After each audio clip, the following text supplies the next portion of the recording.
स्वागत है दोस्तों आपका हमारे YouTube चैनल पे। बात करेंगे IRFC शेयर के बारे में। वीडियो के एंड पर बात करेंगे डिविडेंड और कुछ नए बोनस और स्प्लिट शेयर्स के बारे में।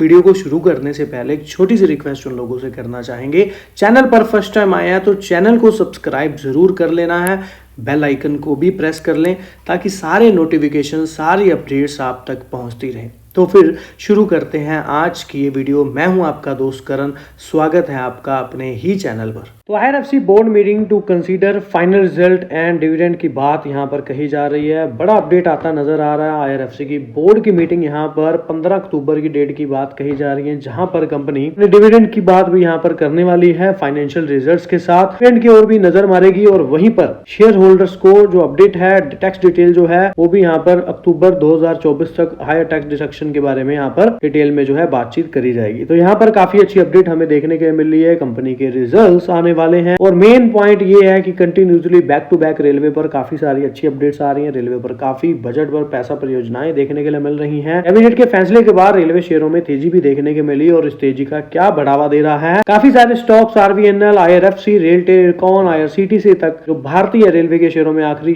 कुछ तेजी जो देखी गई है, यह तेजी जो है केंद्रीय मंत्रिमंडल द्वारा रेल सपंग को बढ़ावा देने के लिए 4 राज्यों में 24,634 करोड़ रुपए की मल्टी ट्रैकिंग परियोजना को मंजूरी दी जाने के बाद नरेंद्र मोदी जी की अध्यक्षता में आर्थिक मामलों की मंत्रिमंडलीय समिति में महाराष्ट्र, मध्य प्रदेश, गुजरात, छत्तीसगढ़ में बुनियादी ढांचे को प्रभावित करने वाली 4 रेलवे परियोजनाओं को मंजूरी दी गई है। और ये एक काफी बड़ा प्रोजेक्ट है, जहां पर 24,634 करोड़ का प्रोजेक्ट है, जिसमें लगभग 18 जिलों को कवर करती यहाँ पर नजर आएगी। EL कैपिटल के सलाहकार जो प्रमुख विक्रम काउंसर ने बाजार बंद होने की समीक्षा करते हुए कहा है कि वैश्विक संकेतों और तिमाही आय के लिए चुनिंदा खरीदारी के चलते बाजार पॉजिटिव रहा।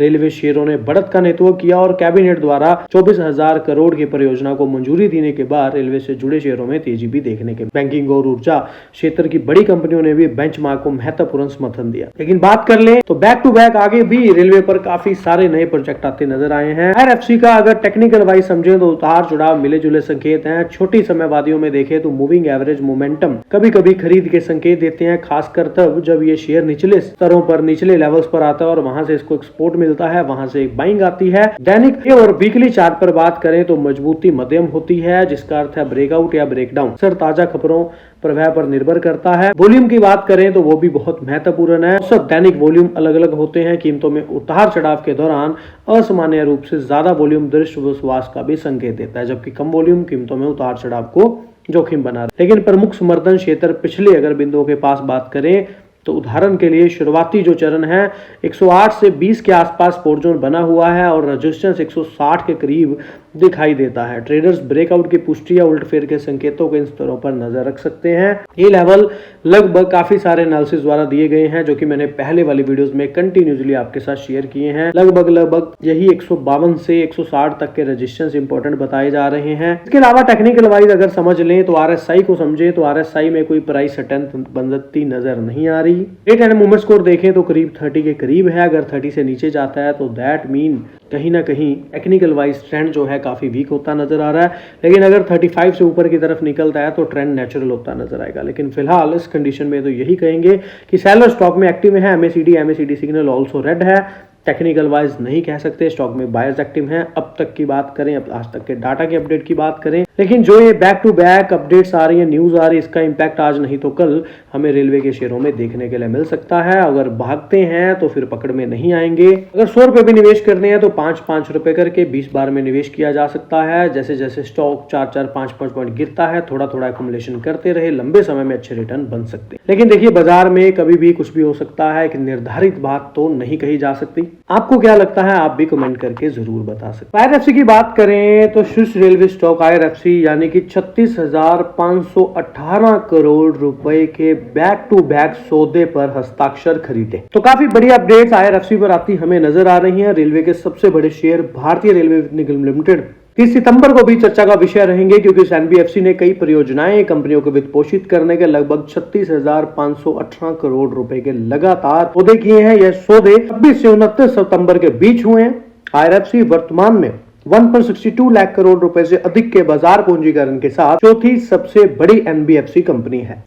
नवीनतम सौदे की बात करें तो जिसकी घोषणा 29 सितंबर को देखने के मिली। फाइलिंग के अनुसार नियमित IRFC ने Haryana power generation corporation limited के साथ पंचकुला स्थित में कॉर्पोरेट मुख्यालय में Deenbandhu Chhoturam thermal power plant यानी कि यमुनानगर में आगामी 800 मेगावाट जो कि तीसरी इकाई सुपर क्रिटिकल थर्मल पावर परियोजना के लिए 5929 करोड़ रुपए तक के वित्त पोषित के लिए ऋण समझौते पर हस्ताक्षर किए, यानी कि एक बड़ा समझौता 5929 करोड़ रुपए का होता नजर आया। और तो और पर IRFC ने महाराष्ट्र 29 सितंबर को भी राज्य विद्युत उत्पाद कंपनी लिमिटेड महाजैनको के साथ अवधि ऋण समझौते पर भी हस्ताक्षर करने की घोषणा की, जो कि 10,560 करोड़ रुपए का वित्त पोषित करेगा। तो पहले वाले प्रोजेक्ट से दूसरे प्रोजेक्ट में काफी बड़ी अमाउंट बताई जा रही है। वहीं पर आगे के लिए पॉइंट को समझें। इस समझौते पर अगर 27 सितंबर की बात करें तो वहां पर भी हस्ताक्षर हुए, जहां पर महारत्ना सार्वजनिक क्षेत्र की कंपनी NTPC लिमिटेड की जो सहायक कंपनी है रातू विद्युत उत्पाद निगम लिमिटेड, उसमें कंपनी ने 388 करोड़ रुपए का ऋण सहायता प्रदान करने की बात कही। यहाँ पर भी एक हस्ताक्षर होते नजर आए, कोयला ब्लॉक के विकास के लिए दिया जाए। और अगर सबसे बड़े प्रोजेक्ट की बात करें तो 12,640 करोड़ जो कि 26 सितंबर को सप्ताह के दौरान IRFC ने छत्तीसगढ़ सरकार की जो पूर्ण स्वामित्व वाली इकाई छत्तीसगढ़ राज्य विद्युत उत्पाद कंपनी लिमिटेड को HTPS कोबा पश्चिम में अपनी आगामी 2.660 megawatt super critical thermal power परियोजना के लिए वित्त पोषण के लिए 12,640 करोड़ रुपए का ऋण स्वीकृत किया। तो IRFC में काफी अच्छा स्टेटमेंट, काफी अच्छा पॉइंट हमें यहाँ पर देखने के लिए मिल रहा है। बैक टू बैक बड़े सौदे, बड़ी स्टेटमेंट 3-4 दिनों के अंदर ही होती नजर आई। वहीं पर भारत सरकार के पुनर्द्वार कार्यक्रम के तहत आलशेर फर्टिलाइजर लिमिटेड TFL को 4,000 करोड़ रुपए की ऋण सहायता प्रदान की। ऋण अन्य ऋणदाताओं के मिलकर स्वीकृत ऋण पैकेज के हिस्से के रूप में इस परियोजना के लिए दिया जाएगा, जिसका कुल ऋण घटक 12,250 करोड़ रुपए। अब देखिए पॉइंट क्या है। पॉइंट यहाँ पर यह है कि जब ये अमाउंट यहाँ पर क्लियर की जाएगी या फिर किस किस्तों में या फिर इंस्टॉलमेंट में या फिर फुल पेमेंट प्रोसेस दिया जाएगा, अभी तो हस्ताक्षर हमें देखने के लिए मिले हैं, दिया जाएगा, दिया गया है, इन दोनों चीजों में काफी ज्यादा फर्क है। अब ये पॉइंट ये है कि जब तक ये अमाउंट इन तक पहुंचती है उसके बाद से पर मंथ जो है कंपनी को एक अच्छा मतलब ब्याज इंटरेस्ट आना शुरू हो सकता है, या फिर कहीं ना कहीं कंपनी की एक अच्छी ग्रोथ देखने के लिए मिल सकती है। लेकिन फिलहाल अब ये कहना मुश्किल है कि अगले क्वार्टर में इसका क्या इंपैक्ट देखने के लिए मिलेगा, क्योंकि तब तक कुछ क्लियर नहीं किया जा सकता जब तक ये अमाउंट क्लियरली यहाँ पर पेमेंट पूरी तरह दी नहीं जा रही। तो ये पूरी तरह पेमेंट दी जाने के बाद अगर पूरी तरह पेमेंट अभी ही दी गई है तो नो डाउट आगे आपको अगले रिजल्ट्स में ही काफ़ी अच्छा इंपैक्ट देखने के लिए मिल सकता है। और back to back no doubt Q3 की बात करें तो इस चीज़ का इंपैक्ट हमें इस क्वार्टर को छोड़ के उसके अगले क्वार्टर में देखने के लिए ज़रूर मिलेगा, क्योंकि तब सीधा 3 महीनों का काउंट होगा। और फिर समझे 26 सितंबर से 29 सितंबर तक IRFC ने 36,517 करोड़ रुपए के ऋण सौदों को मंजूरी दी या फिर उन पर हस्ताक्षर किए। अगर IRFC को थोड़ा सा डीप समझे तो भारत सरकार के रेल मंत्रालय के प्रशासनिक नियंत्रण में एक नवरत्न सार्वजनिक क्षेत्र का उद्यम भारतीय रिजर्व बैंक यानी कि RBI के साथ भी प्रणालीगत रूप से महत्वपूर्ण गैर जमा स्वीकार करने वाली गैर बैंकिंग वित्तीय कंपनी NBFC NDSI और वित्त कंपनी भी NBFC IFC के रूप में भी पंजीकृत है। यानी कि 30 से अधिक वर्षों के अपने अस्तित्व में IRFC ने भारतीय रेलवे और संबंधित संस्थाओं के वार्षिक योजना के लिए महत्वपूर्ण हिस्से का वित्त पोषण करके उनके विस्तार में, उनके ग्रो होने में एक महत्वपूर्ण भूमिका भी निभाई है। बात कर लें एनालिसिस द्वारा जो कि शेर खान एसेट मिराए ET नाउ संदेश से बात करते नजर आ रहे हैं, जो कि सोमिल मेहता ने कहा है कि IRFC के शेयरों में अभी भी गिरावट का रुख है और बाजार विशेषज्ञ ने कहा है कि IRFC में गिरावट का रुख अभी जारी रह सकता है। IRFC में अगला महत्वपूर्ण सपोर्ट 117 रुपए पर है और इनके द्वारा ये भी कहना है यदि 117 रुपए पर सस्टेन नहीं रहता, विफल रहता है, तो दैट मीन 112 तक के लेवल भी भविष्य में, निकट भविष्य में बिकवाली के दबाव से जारी रह सकते हैं। तो 112 तक भी स्टॉक जो है गिरता नजर आ। अब ऐसा होगा यानी वो तो खैर मार्केट या स्टॉक ही डिसाइड करेगा, पर इनका जो नजरिया है वो फिलहाल गिरावट के रुख का ही बना हुआ है। आपको क्या लगता है आप भी कमेंट करके बता सकते हैं। तो ये काफी अच्छी अपडेट हमें देखने के लिए मिल रही है।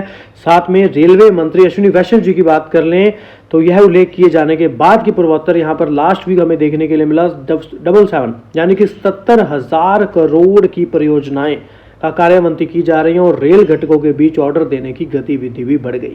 बात करें लास्ट वीक तो प्रधानमंत्री नरेंद्र मोदी ने भी मिजोरम और बैराबी सरांग रेलवे लाइन और मणिपुर में भी 8500 करोड़ के अधिक परियोजना का भी उद्घाटन किया। तो बैक टू बैक रेलवे पर फिर से फोकस किया जा रहा है। कहीं ना कहीं गवर्नमेंट द्वारा यहाँ पर एक अच्छा निवेश दिया जा रहा है और जैसे जैसे कंपनियों पर निवेश बढ़ेगा लंबे समय के लिए अच्छा सिनेरियो बनता नजर आ सकता। IRFC शेयर पर दिवाली से पहले विश्लेषकों की पसंद लक्ष्य की जांच। ET Now पर एक बड़ी अपडेट देखने के लिए मिली है, जहां पर IRFC के लिए ET Now स्वदेश के एनालिसिस और चॉइस इक्विटी ब्रोकिंग के कुणाल पलार ने भारतीय रेलवे वित्त निगम यानी कि IRFC शेयर खरीदने की सिफारिश की है। IRFC उन्होंने कहा है कि लगातार 2 ऑर्डर मिलने के बाद रेलवे के शेयरों में तेजी देखी जा रही है और सभी रेलवे शेयर मौजूदा बाजार की तेजी में शामिल है, लेकिन IRFC में अभी कोई खास बदलाव नहीं आया। विशेषज्ञों का कहना है कि IRFC पर उनका नजरिया पॉजिटिव बना हुआ है, लेकिन इसमें तेजी आने की उम्मीद भी है। बाजार विशेषज्ञों का कहना है कि रेलवे के शेयरों में मजबूत खरीदारी देखी जा रही है। कई कंपनियों को नए ऑर्डर भी मिले हैं और IRFC के शेयरों ने अभी तक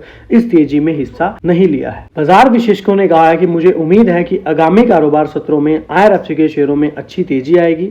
IRFC के लिए मेरी सलाह है कि मौजूदा स्तर पर इसे खरीदें। कुणाल परार ने कहा है कि IRFC के शेयर ऊपर जाने के लिए तैयार हो रहे हैं। पहला टारगेट की बात करें तो 136 रुपए की बात यहाँ पर कही जा रही है। बाजार विशेषज्ञ ने कहा है कि IRFC के शेयर 136 रुपए से ऊपर पहुंचने पर जो दूसरा टारगेट उनके द्वारा बताया जा रहा है वो 144 का बताया जा रहा है। इसी के साथ स्टॉप लॉस जो है 123 के करीब बताया जा रहा है। यह विश्लेषकों ने IRFC की यह सलाह दिवाली से ठीक पहले आई है, जो कि 18 सितंबर की बात करें तो करीब IRFC के शेयर 130 रुपए पर निशान में कारोबार कर रहे थे। IRFC पर अगर पिछले एक साल की बात कर ली जाए तो नो डाउट IRFC के शेयर धारकों को निवेशकों को निराश किया है।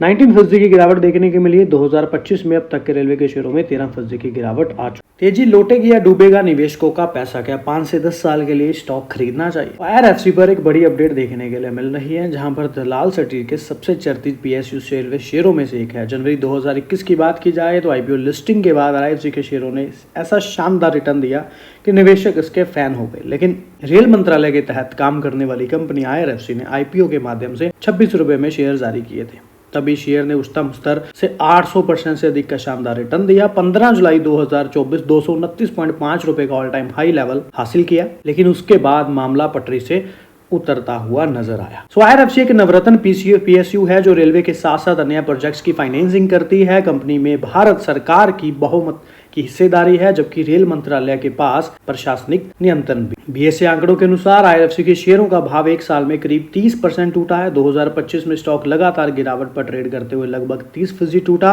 और पिछले 2 से 3 वर्षों में IRFC के शेयरों निवेशकों को 161 और 500% के मल्टी बैगर रिटर्न भी दी। IRFC ने जून 2025 तिमाही में कंपनी ने एक साल पहले की समान तिमाही के रिजल्ट्स की बात करें तो कुछ प्रॉफिट जो है बढ़िया दर्ज होता नजर आया। अगर एक साल पहले की बात करें, कंपनी का रेवेन्यू भी यहाँ पर इसी तिमाही में जो है 2% अधिक होता नजर आया और पहली तिमाही के शुद्ध लाभ में दोहरे अंकों की वृद्धि के बावजूद IRFC के शेयर पटरी से उतरते नजर आए। नतीजों के बाद शेयर में 3% की गिरावट आई, जिससे गिरावट का एक व्यापक रुझान बना हुआ है और 30% यानी कि पिछले एक साल में और 52 वीक उच्चतम स्तर से लगभग 50% की गिरावट आ चुकी है और तकनीकी चार्ट भी कमजोर स्थिति की ओर इशारा करते हैं।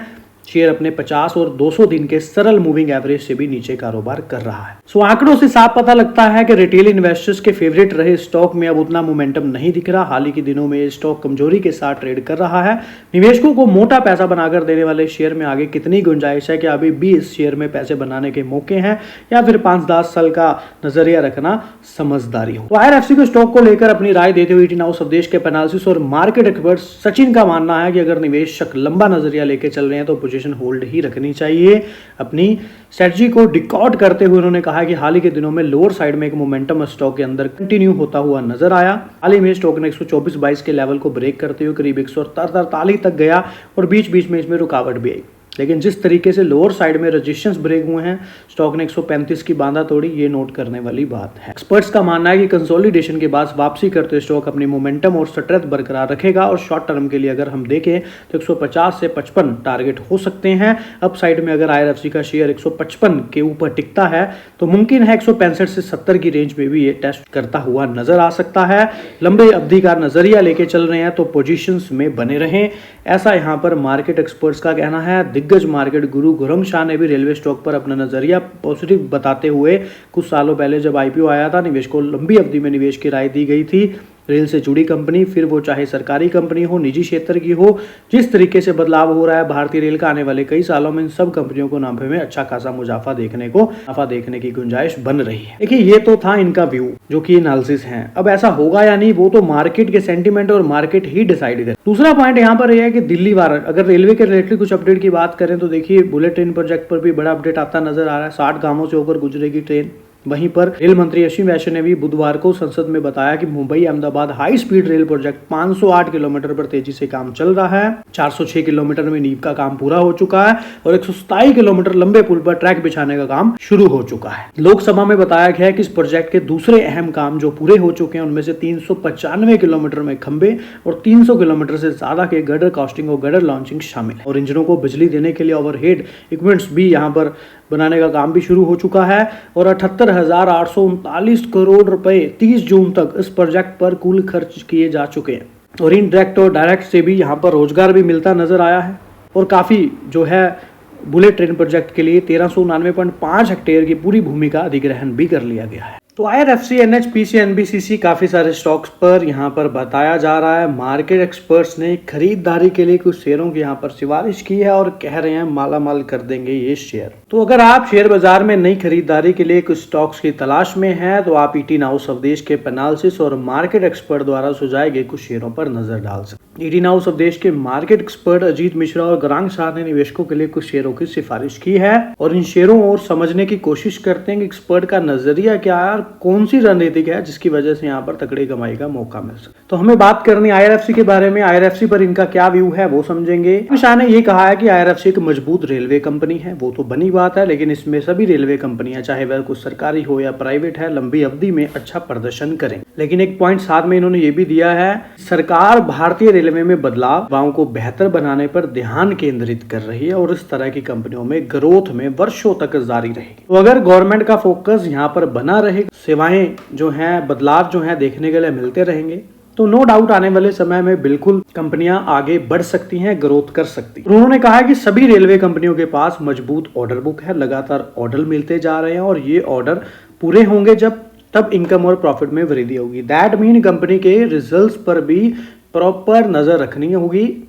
कहीं ना कहीं कंपनी के रिजल्ट से ही पता चलेगा कि कंपनियों के ऑर्डर्स पूरे हो रहे हैं, प्रॉफिटेबिलिटी बढ़ रही है या फिर कंपनियां वृद्धि नहीं कर पा। तो इस तरह से इनका व्यू है। आपको क्या लगता है आप भी कमेंट करके बता सकते हैं कि IRFC इन फ्यूचर आपको कहां देखने के लिए मिल सकता है, ऐसा होगा या नहीं। खैर ये तो मार्केट के सेंटीमेंट ही डिसाइड करेंगे, लेकिन फिलहाल एक व्यू की बात करें जो उन्हें लगता है तो वो यहाँ पर एक अच्छा है इन फ्यूचर और विद रीजन भी उन्होंने यहाँ पर बताया। लेकिन अब ये माला माल करेंगे या नहीं ये तो टाइम ही बताएगा। एक पॉइंट यहाँ पर और समझने वाला है, 3 साल में 500% रिटर्न देने वाली सरकारी कंपनी ने शुरू की नई सुविधा, एक्सचेंज को दी जानकारी। तो इंडियन रेलवे फाइनेंस कॉर्पोरेशन ने भारतीय रेल बिजली कंपनी लिमिटेड BRBCL के लिए 1125 करोड़ रुपए की रीफाइनेंसिंग सुविधा की शुरुआत की।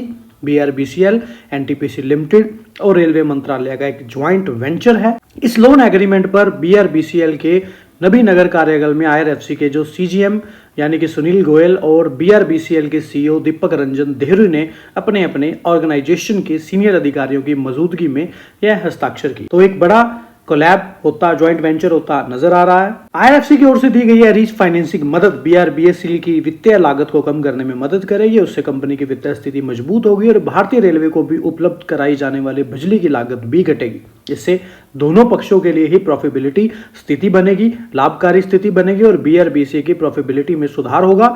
रेलवे मंत्रालय को एक इक्विटी होल्डर और आखिरी गाह के रूप में भी सीधा लाभ मिलेगा। IRFC के अध्यक्ष और प्रबंधक निदेशक ने कहा है कि IRFC रेलवे इकोसिस्टम के सभी स्टेक होल्डर्स के लिए इनोवेटिव और कंपेटिटिव कारोबार सॉल्यूशंस प्रदान करने के लिए कमिटेड है। BRBCL के रीफाइनेंस से यह स्पष्ट होता है कि IRFC भारतीय रेलवे को विश्वसनीय कारोबार सपोर्ट प्रदान करना जारी। देखा जाए तो ये काफी अच्छी अपडेट है। और IRFC के अध्यक्ष और प्रबंधक या कि IRFC के CEO यानी कि दुबे जी की बात करें तो वो यहाँ पर काफी फोकस कर रहे हैं आगे की रणनीतियों। अगर इन फ्यूचर मार्केट के सेंटीमेंट अच्छे रहते हैं तो नो डाउट हमें एक अच्छा सिनेरियो रेलवे शेयर्स में भी देखने के लिए मिल सकता है।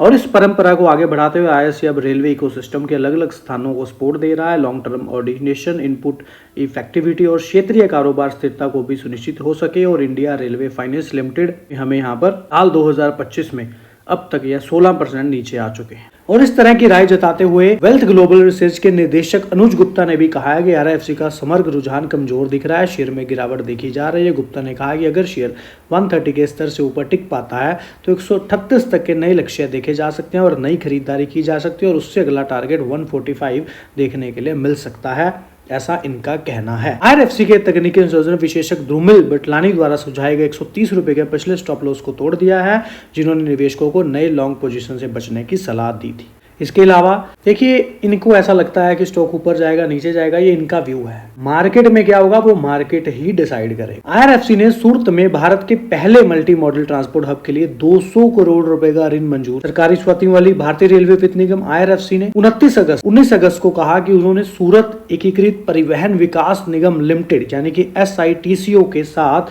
199.70 करोड़ के नई सावधि ऋण के लिए समझौतों को मंजूरी दी और उन्हें क्रियान्वित किया, यानी कि करीब करीब 200 करोड़ का ऋण हुआ। और यह ऋण भारत में अपनी तरह के पहले सूरत मल्टी मॉडल ट्रांसपोर्ट हब के विकास में सहयोग करेगा। इस धनराशि से सूरत MTH में विकास में मदद मिलेगी।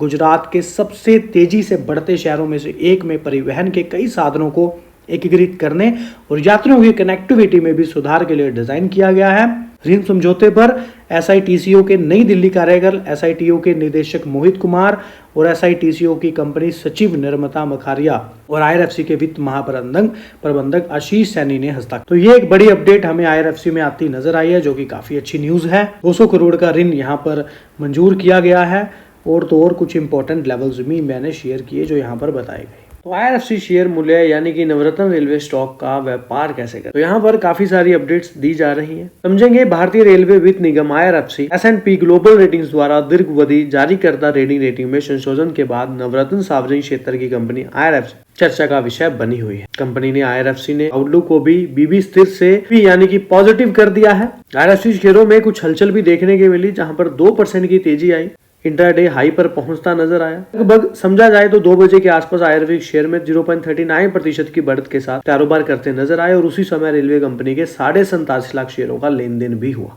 वर्तमान जो सभी प्रमुख मूविंग एवरेजेस हैं उससे फिलहाल स्टॉक नीचे ही कारोबार करता नजर आ। ET नाउ स्वदेश से बात करते एंजल वन के इक्विटी तकनीकी विशेषज्ञ राजेश भोसले ने कहा है कि RFC के शेयरों में जून में सुस्ती का रुख, जून से ही सुस्ती का रुख है। सबसे ज्यादा तेजी शेयर बाजार में दिख रही है। रेलवे स्टॉक उन्होंने कहा अभी के लिए मई महीने में हमने RFC के शेयरों में जबरदस्त तेजी देखी थी, लेकिन शेयर फिर से मई के निचले स्तर को छू रहा है। RFC के शेयरों के लिए इनकी जो सलाह है वो 115 रुपए पर स्टॉप लॉस की बात कही है इनके द्वारा, और किसी भी रिकवरी या उछाल की स्थिति में 145-150 के दायरे में जा सकते हैं, ऐसा इनको लगता है। ऐसा होगा यानी वो तो खैर मार्केट ही डिसाइड करेगा। RFC भारतीय रेलवे के समर्पित वित्तीय शाखा जो 12 दिसंबर 1986 की हुई। रेलवे कंपनी 2021 में प्राथमिक बाजार में 26 रुपए प्रति शेयर के भाव पर शेयर जारी करके सार्वजनिक रूप से अपनी शुरुआत की और नो डाउट काफी अच्छा रिटर्न यहाँ पर बनता नजर। एक्सचेंज के आंकड़ों के अनुसार भी बात करें तो RFC के शेयरों में 2025 में अब तक 16% और एक साल में 30% की गिरावट रही और 2 और 3 सालों में रेलवे के शेयरों में करीब 165 से 485% की बढ़ोतरी भी देखने के लिए मिली। स्टॉक की चालू कीमतों पर भारतीय रेलवे वित्त निगम लिमिटेड RFC का अगर बाजार पूंजीकरण की बात करें तो 1.6 लाख करोड़ रुपए है। हाल ही के दिनों में रेलवे कंपनी ने एक्सचेंज फाइलिंग में 2 बड़े अपडेट भी दी, जिसमें हमने देखने के लिए मिला जो कि S&P ग्लोबल रेटिंग्स पर हमने बात की कि लॉन्ग टर्म क्रेडिट जो है 14 अगस्त लॉन्ग टर्म क्रेडिट रेटिंग और आउटलुक में भी संशोधन करते हुए स्थिर से पॉजिटिव कर दिया गया है। और नवरत्न रेलवे कंपनी यानी कि अंगुला सुगींदा रेलवे लिमिटेड ASRL के साथ रीफाइनेंस की बड़ी डील की घोषणा हुई। 2539 करोड़ रुपए की रिफाइनेंसिंग करेंगी। रेलवे लिमिटेड को रेलवे मंत्रालय द्वारा रेल विकास निगम लिमिटेड के माध्यम से 2009 में SPV के रूप में शुरू किया गया। अंगुल सुगींदा रेलवे ओडिशा में एक महत्वपूर्ण 113.4 किलोमीटर लंबी ब्रॉड गेज रेल लाइन का संचालन करती है, जो खनिज वाले क्षेत्रों को प्रमुख कोयला, इस्पात और बिजली और बंदरगाह केंद्रों से जोड़ती है। ET now Swadesh analysis market expert Rajesh Bhosale ने इसको राय देते हुए जून से ही स्टॉक जो सुस्ती के मोड में है और कोई मेजर ट्रांजैक्शन देखने को नहीं मिला। 12 मई को स्टॉक में एक स्ट्रॉन्ग गैप अप हुआ था स्टॉक में, उसके बाद एक स्ट्रॉन्ग रैली हुई थी। अभी स्टॉक उन्हीं लेवल्स को वापस उनके द्वारा जो लेवल्स दिए गए हैं वो हमने डिस्कस कर ही लिए, जो कि फिलहाल जो आपको पता ही है फॉर एजुकेशन पर्पस के लिए, किसी भी तरह का कोई सजेशन या रेकमेंडेशन नहीं है इसमें। जल्द ही मेट्रो परियोजना के लिए रोलिंग स्टॉक का वित्त पोषण करेगी। भारतीय रेलवे के लिए समर्पित गैर एनबीएफसी कंपनी भारतीय रेलवे गैर बैंकिंग वित्तीय कंपनी एनबीएफसी भारतीय रेलवे वित्त निगम या आईआरएफसी और मेट्रो प्रणाली के लिए रोलिंग स्टॉक खरीदने को वित्त पोषित पर विचार कर रही है, जिसका उद्देश्य है भारतीय रेलवे के मुख्य वित्त पोषण से विविधता लाना है।